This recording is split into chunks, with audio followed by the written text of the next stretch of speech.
All right, now, when you're looking at Deuteronomy, we mentioned before that you have in the first part of the book a review of the journey. And so chapters 1 through 4 really provide for you a basic review.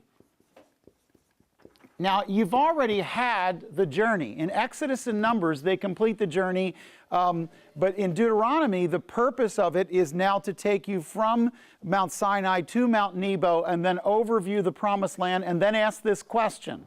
As you go into the land, what nationally should be established? Now, it's more fun. Can we just admit it's more fun to look at the parts that are personal laws, things that move your heart as to what you're personally supposed to do. When you get to Deuteronomy, you're not. You're looking at national laws. And so the first 4 chapters really are about the review of the journey of how you got to where you are, and meaning how Israel got to where they were as they were coming into the Promised Land, and as all the conquests were sort of recounted for them, and how they were brought to the place where God's law was now going to be applied not just to civility, how to get along, how individuals get along in a camp, but now, how do we take the rabble, turn it into a nation, and make it a nation that has God's priorities such that the world can see and be attracted to it? So in chapters 1 through 4, we see that very basic pattern. Now, we started off by looking in chapter 5 at what I'm going to call a second speech. So this is really a speech that is all about telling you something of the background of the country and how it got to there and what the camp was like as the rabble was formed into a nation. But when you get into the actual second speech, when you go from say 4:44 to 26, and I'm just going to make it chapter 5 to chapter 26 because it's easier, but it actually starts at the end of 4. So we'll do 5 to 26. This is a second speech. And it's really not a single speech. It's probably a combination of things that happened along the way that were compacted into a specific speech. But the bottom line here is it's a series of what we're going to call the Articles of Law. These are the 15 articles. Now, bottom line is you could put a different number on that and still be correct. Basically, I'm just going for a generalization of the themes that are involved in them. Go back to chapter 5 in your Bible in Deuteronomy 5. And just note that Deuteronomy 5 picks up exactly what you found in the commands of what we were often called the 10 Commandments, and started with the vertical commands in the first 4 commands that take you all the way down to, say, Deuteronomy 5:15. And then there are horizontal commands. I'm looking to see if you have this marked out in your Bible. If you don't, mark it. So you have in verses 1 to 15, you have essentially the vertical commands. Exclusivity, identity, value, ownership. These are the commands that come from exactly what we saw in Exodus 20. We see them again here. And then the horizontal commands that start in verse 16 down to 18, and that was the command of position, sanctity of life, intimacy. These are all now, I told you back 38 years ago that these were civility. Now I'm going to tell you that they're the foundation of the law that I'm going to give you for the nation, okay? And then the contentment laws, that is contentment in possessions, not using your hands to steal, contentment in integrity, not using your tongue to give false witness, or contentment in your heart so that you would settle thankfully on the things that I've given you and not covet other people's things, that kind of thing. And that gets you all the way through chapter 5. And in chapter 5 then, we're going to say chapter 5 really is Article 1. And what is Article 1 about ultimately? Ultimately, Article 1 explores the idea of God's core values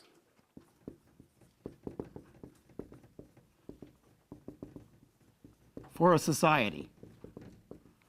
Why do they look like the civil code? Because they're God's core values for a society. And whether the society is a tent camp moving through the wilderness or an established set of cities as a nation, it's still God's core values for a society.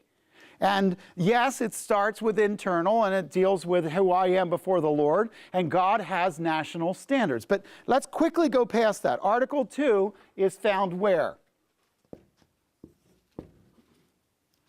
Article 2 is found in chapter 6, and I can tell you're asleep this morning.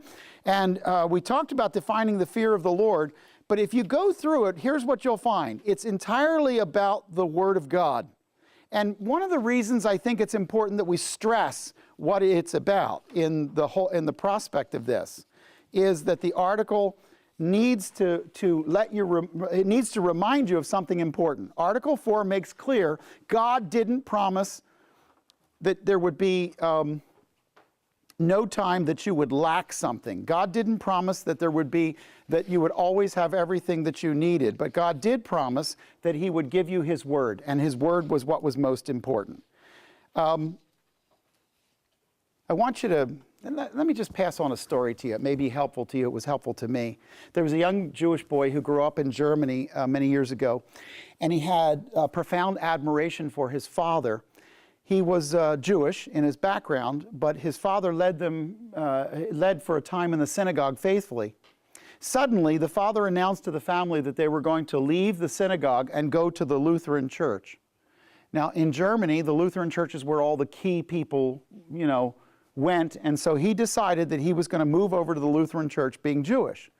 And there was that bewildered this young man. It confused him because he wasn't sure how could we leave being Jewish and now be Lutheran. This is a true story. And once this happened, there was deep disappointment. There was even anger in this young man for what his father had done. Later, the young man grew up. He left Germany. He went to England to study. And while he was there, he began to write a book.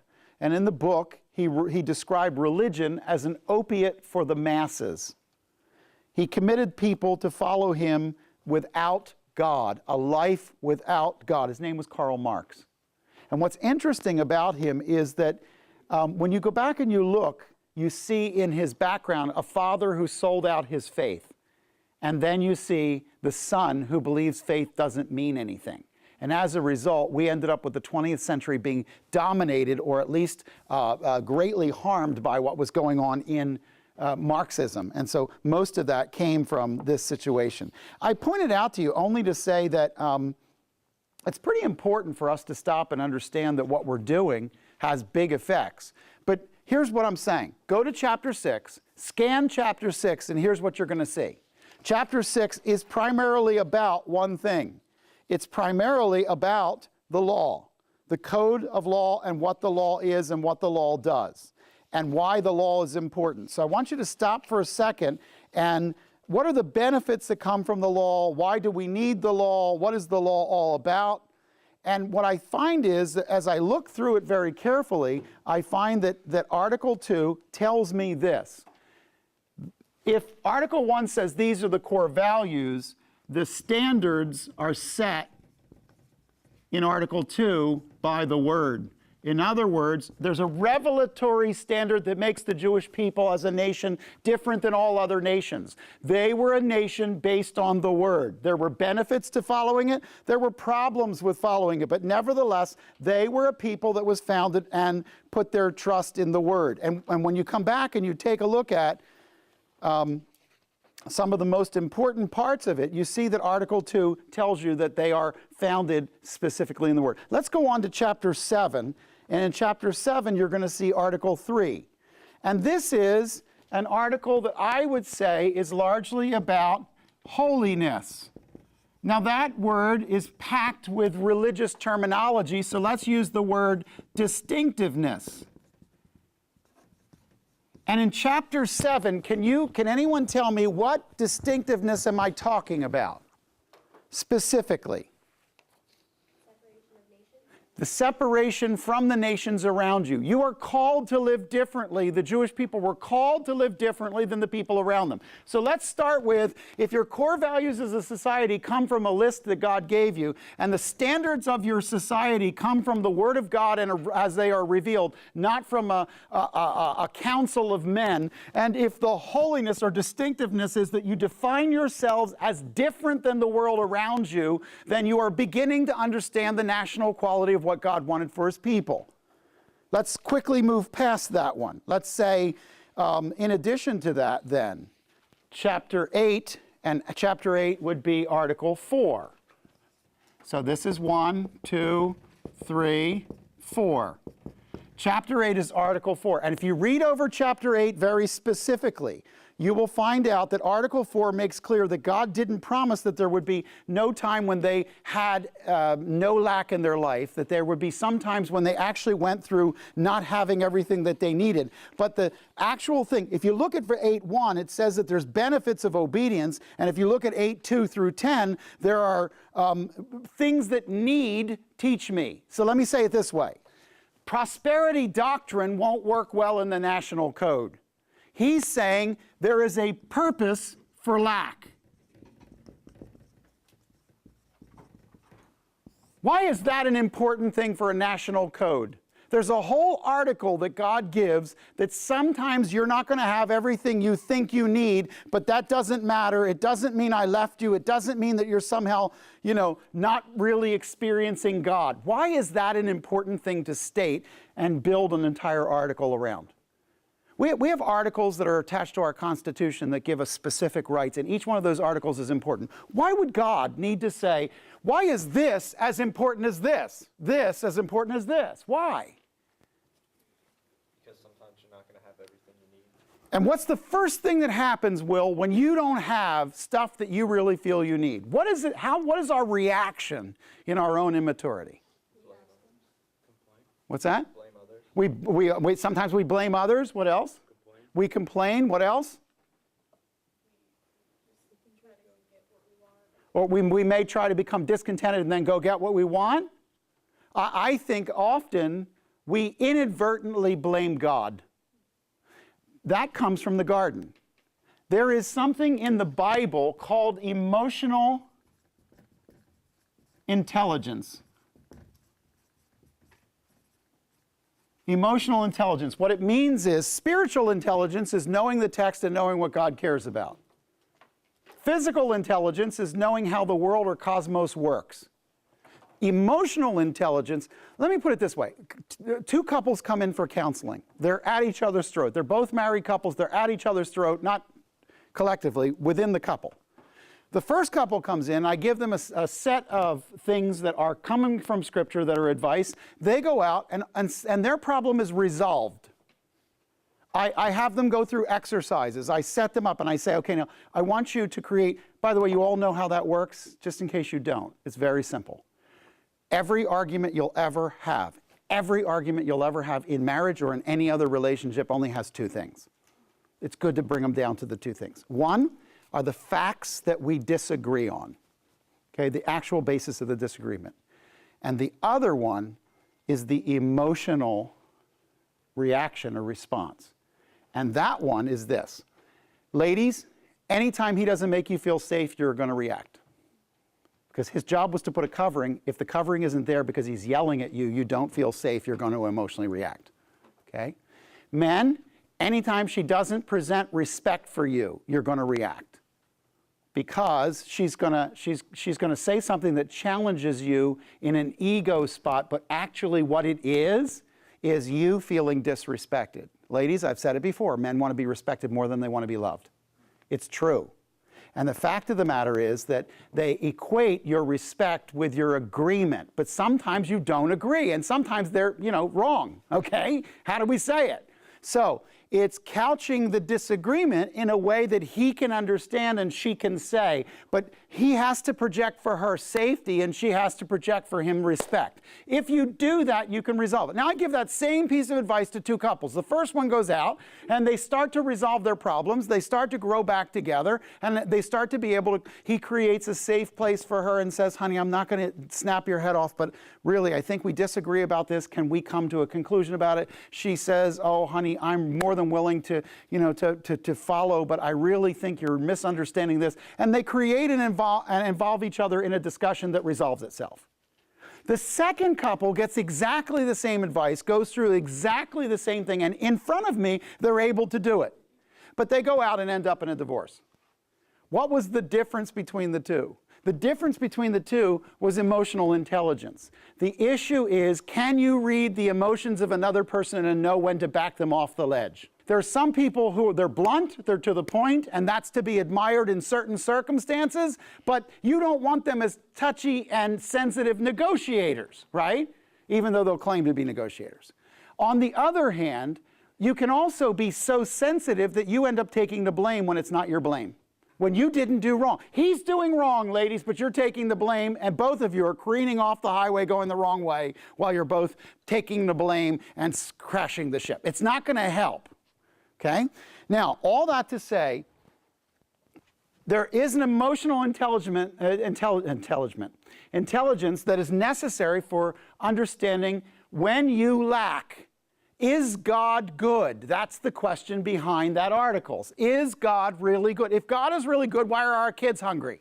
If God is really good, why is the rain held back? If God is really good, why is a plague in the land? If God is really good, why do we have locusts? And so built into the code is, here are my values, here are my standards. I need you to be distinct. By the way, you're not always going to have everything you think you need. And when you don't, you need to know that that doesn't mean I am evil or bad. It's built into your constitutional thinking as a nation. Let's go on. The next article is Article 5. And in Article 5, you will find that Article 5 comes from what chapter? 12. Article 5 comes from 12 and 13. And if you look at Article 5 in chapters 12 and 13, and the intervening chapters tell you the story, but when you get there, we called it the responsibility of loyalty and careful obedience to my word, which sounds pretty repetitious, but here's what it's really about.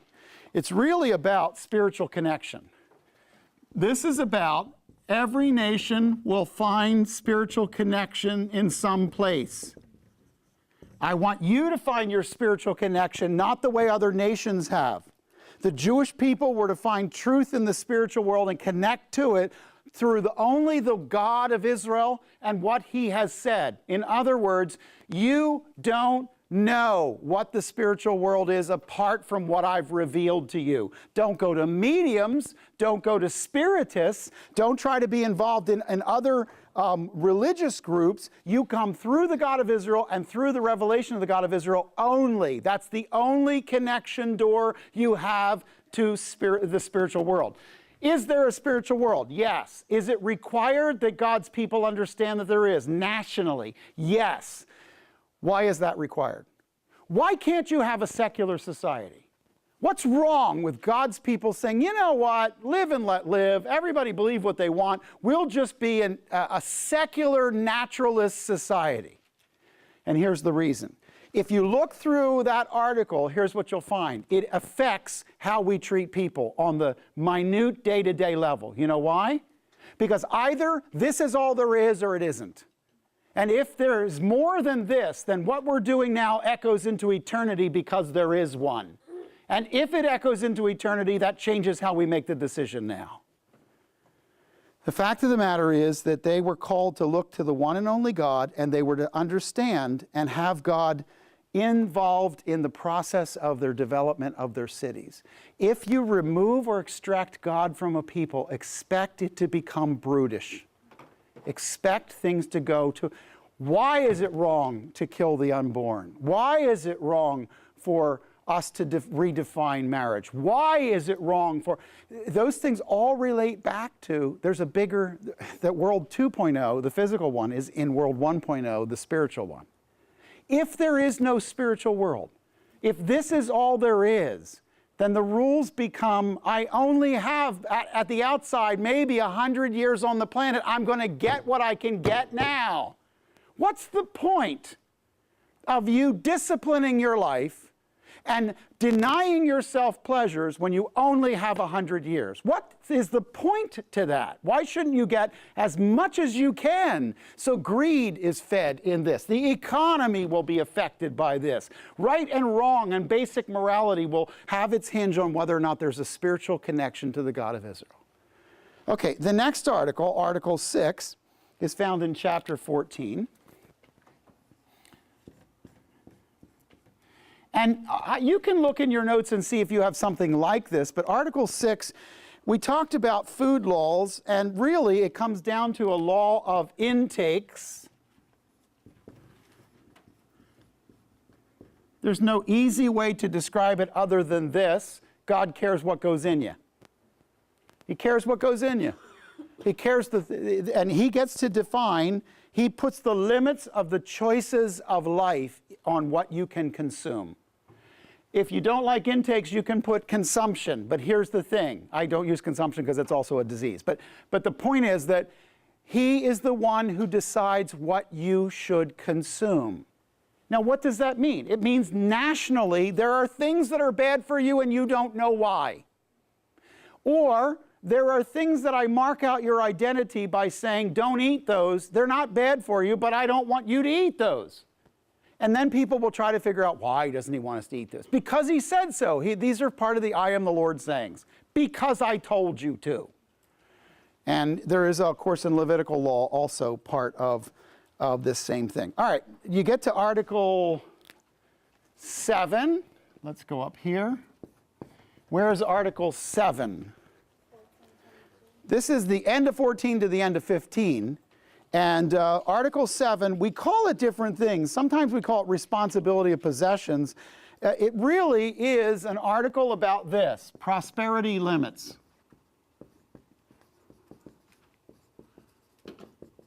Now, that in and of itself is not terribly descriptive, but what it does is it puts specific limits to loaning, to borrowing, to prosperity, to resting the land.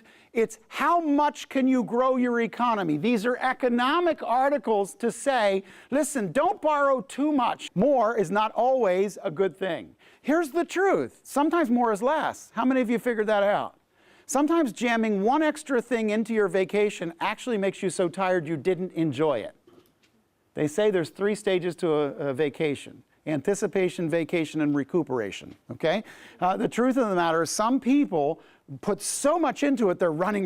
How many of you know that wise is the person that selects carefully who you go on vacation with? Some of you are book people. Put me in a corner, give me a book, I'm happy.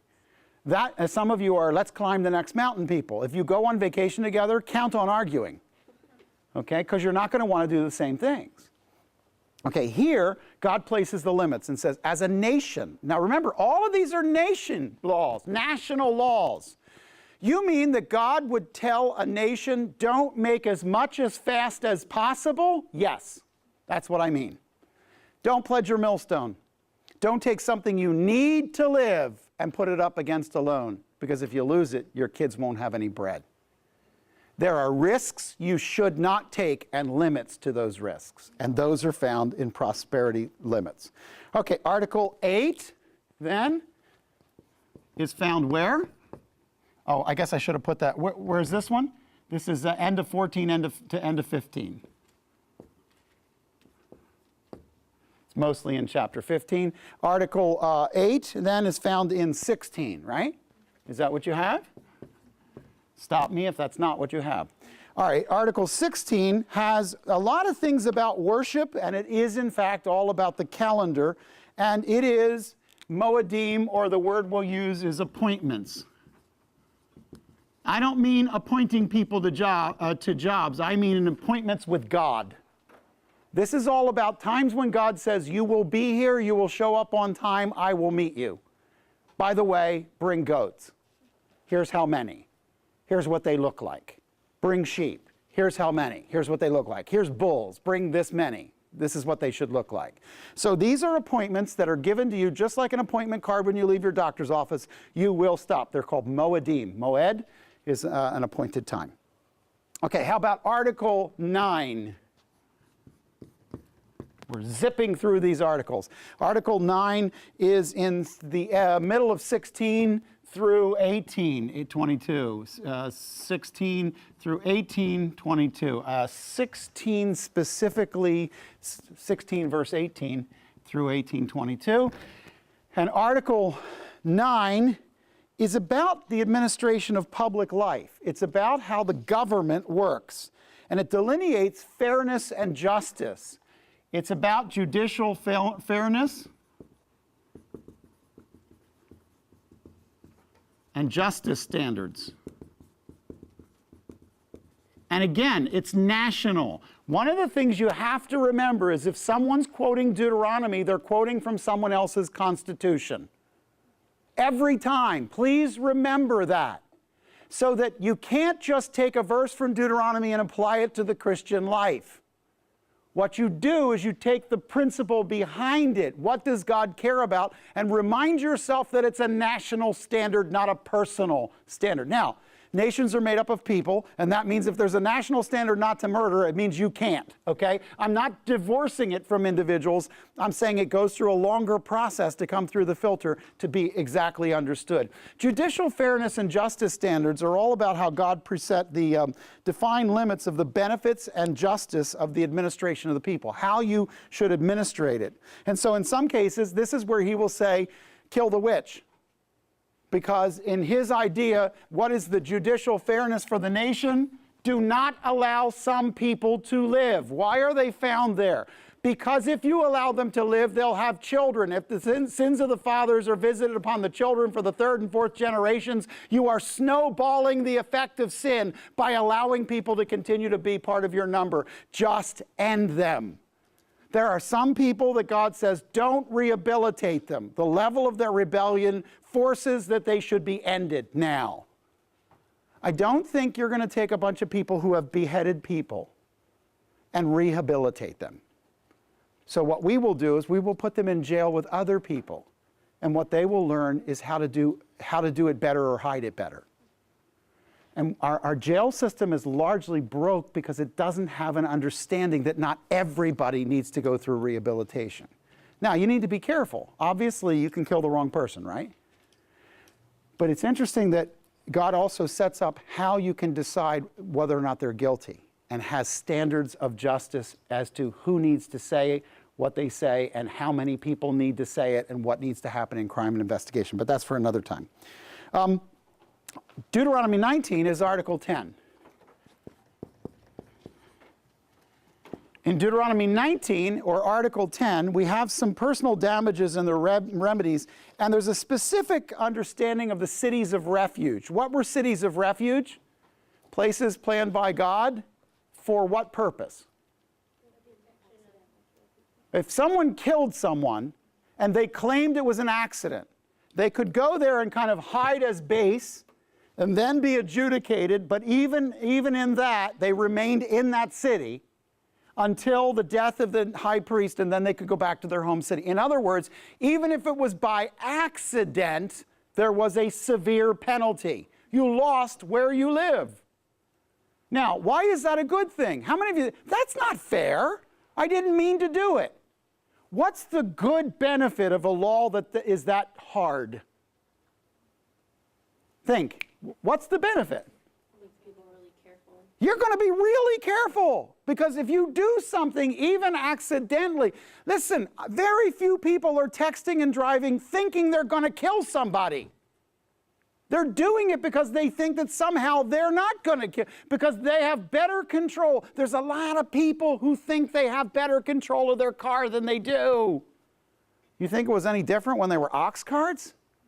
There were people texting on their ox cart, running over people. I mean, I don't know if that's what they were doing, but runaway camels in the marketplace. Yeah, work with me here. All kinds of problems that they had. And so Article 10 deals with the settlement of difficult struggles. This is really about settlement. It's about settlements. It's about bringing, and the settlements are not geared just to the wounded person or to the person who caused the wound.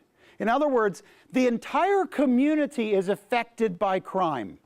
And so the law says it's not just about making the victim happy, and it's not just making the person who did it pay. It's about the entire community, and there needs to be limits on the community as to what they're to do. So when there's physical harm or there's property damage, this is a way to bring back balance. And it is essentially, it is a balance law. It's to bring balance, but it's back to the community, not to the individuals. I mean, it does do it to the individuals, but that's not its focus. Its focus is to do it to the entire community. All right. Article 11 is founded in Deuteronomy 20, and it was all the way into the modern period, basically toward the end of the medieval period, at Agincourt and other places where we began to have rules of war. But actually in antiquity, God gave rules for war. These are rules of war.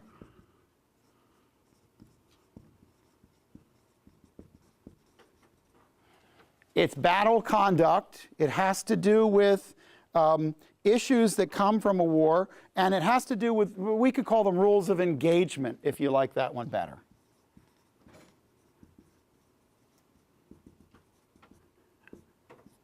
Now, the idea here is that there are things you can't do even if you're at war with other people.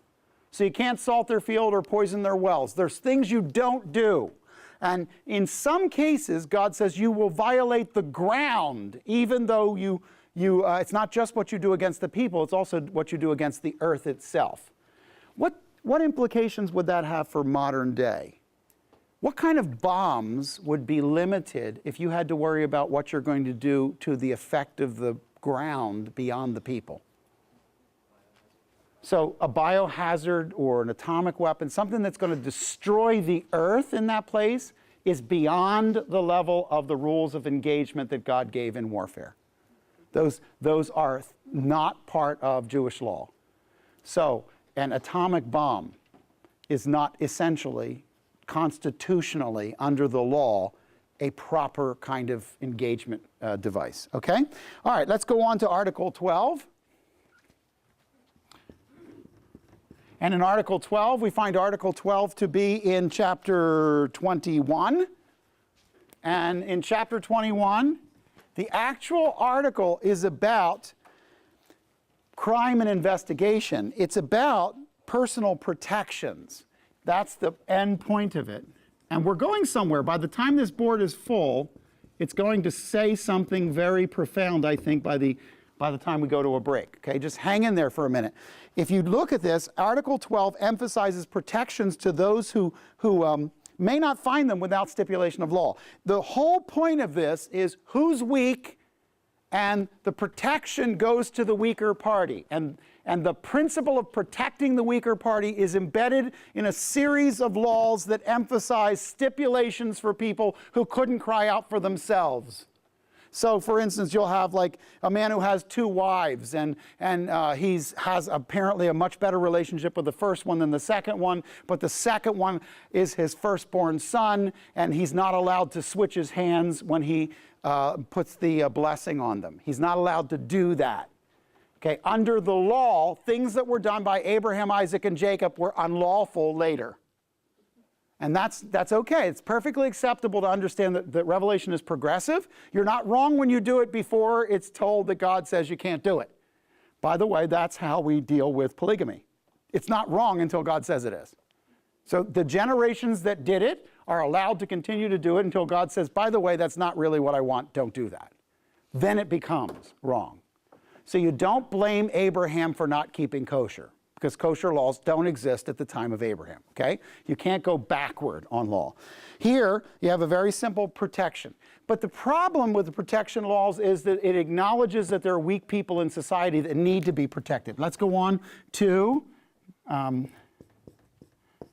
13, Article 13. And when you go to Article 13, this is in Deuteronomy 22. And this one is all about morally distinct behaviors. And what I mean by that is it's largely about relationships, morally distinct behaviors. The emphasis of it is in how people relate to one another. It emphasizes relationship between people, and in some cases it also has humane treatment of animals, which, by the way, is in the same thing. I've always thought that was interesting. It adds some landscape details to the moral climate of relationships, and that's really what it's about. And when you look through it, you're going to find there's not a singular law. There's actually a series of laws. I think I counted 7 or 8 there that are different basic principles. One of them has to do with humaneness to animals. The rest of them are pretty much relationships between people and what makes a relationship morally correct or immoral. Okay, so when you want a definition of morality, a good place to look is Article 13. What's moral when we're talking about standards between people? Okay, Article 14. You didn't think I could keep on task and get this done, but I can, and I will. We will do it. Okay, this is 23, 24, and 25. 23, 24, 25, and this article is about restrictions of rights. In fact, it's not a single article. It looks like something that's a combination of a bunch of practical restrictions on relational matters and personal standing issues. The emphasis seems to be that God placed specific protective limits on choices. The big word here is equitability, and it's restrictions. When people think of the law, they think of these verses. When they think of, it's God saying, you can't do this, and you can't do that, and you're not allowed to do this, that's in this section. It's restrictions. That most of the law is not restrictions. This is an exception, but these restrictions are specifically to limit choices, and it does limit options or choices in life on a specific standard. And God said, and by the way, there's a lot of them, but they're they read like the book of Proverbs. They don't read like Proverbs, but I mean disconnected verses one from the other. It's because this is kind of a pot where a bunch of things were thrown in that all have to do with, oh, by the way, and you can't do that either, and write that one down. Hey, somebody put in there, by the way, that God said you can't do that either. Oh, there's a guy doing it, you can't do that either, and they put that in there. And so it goes on and on and on. And it's all from God, it's all legitimate revealed stuff, but it restricts choices or behaviors. And then Article 15 ends up in a funny place, but it's articles on giving in 26. Article 15 is in chapters 26. It ends up on giving and tithing and the specific time, talent, and treasure that belongs to the Lord. And it's all about how you give and the first fruits of your increase. But the interesting thing is the tenor of it. It sounds like this. When you get into the land, don't forget what you owe God. And it's kind of like that. And it explains specifically the first fruits of your increase, any acquisition of territory, the idea of a shelmim, that is giving back to God in balance something because he gave you something. And what's interesting is God put specific laws on giving, and he ends on giving. Now, before we go to a break, give me just very momentarily your mind to these 15 articles. This represents good government by God. And I'm not saying America needs to do this. I'm saying when God set up a nation, this was good government. So the principles behind it certainly would help any nation. But the laws themselves were structured for one nation. So let's take a look and say, what does God say a nation looks like? Pick them out from the beginning. It's a nation that starts with his definition of civility. It's a nation that builds its standards on his revealed truth. It's a nation that is distinctive from its neighbors and is not uncomfortable about its own exceptionalism being different than others because it's based on the standards and core values. It's a nation that understands that God isn't only good when we have stuff, he's also good when we don't. Okay?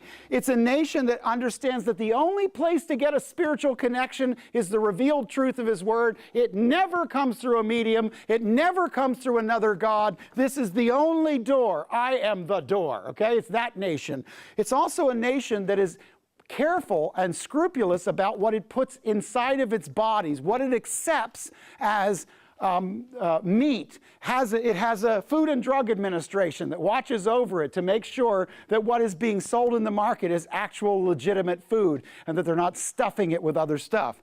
It is a nation that says we don't have to always grow the economy, get bigger, get more. Sometimes that's not the way to go. There are times when contraction should be there, and that is appropriate and godly, and it puts limits on its prosperity. It's a nation that understands there are times when I have called the nation to stop work, to bow before me, to acknowledge things that I've said. It's a nation that puts its standards of justice and judicial fairness not based on what's popular at the time, but what's based on what's revealed by God. It's a nation that understands that when crime happens, there has to be settlement for the entire community, not just for the two people involved in the crime. that when a man rapes a woman, he actually offends all the other women. It's not just between the two of them. Crime is not private, it's community. And there's a way the whole community has to be brought back in balance. Everybody pays for crime, everybody. There's also rules, if it's going to be a kind of a country that God is involved in. It has rules of engagement in warfare that demonstrate it is distinctive from other people, and it doesn't do what everybody else does. You can't make the argument, well, they do it, so we should do it. That's not an argument you can make if it's this kind of nation. It's a nation that understands people are weak, and the weak should always have laws that are upheld for them, and if they don't, something is wrong. Personal protections have broken down. You ought to never be afraid of your government in this kind of country. You ought to see your government as the people who will stand on behalf of you when you can't stand. When you're unable to speak, they'll speak on your behalf. By the way, it's a place where they don't accept everybody's definition of a relationship, but those are defined by Scripture, and the moral boundaries are upheld as sacred by your country. That was something God wanted for the Jewish people. And by the way, all of your options are not open to you. Some are restricted for your own good. In other words, God protects you from some of your own choices because those choices will wound you in ways you do not understand.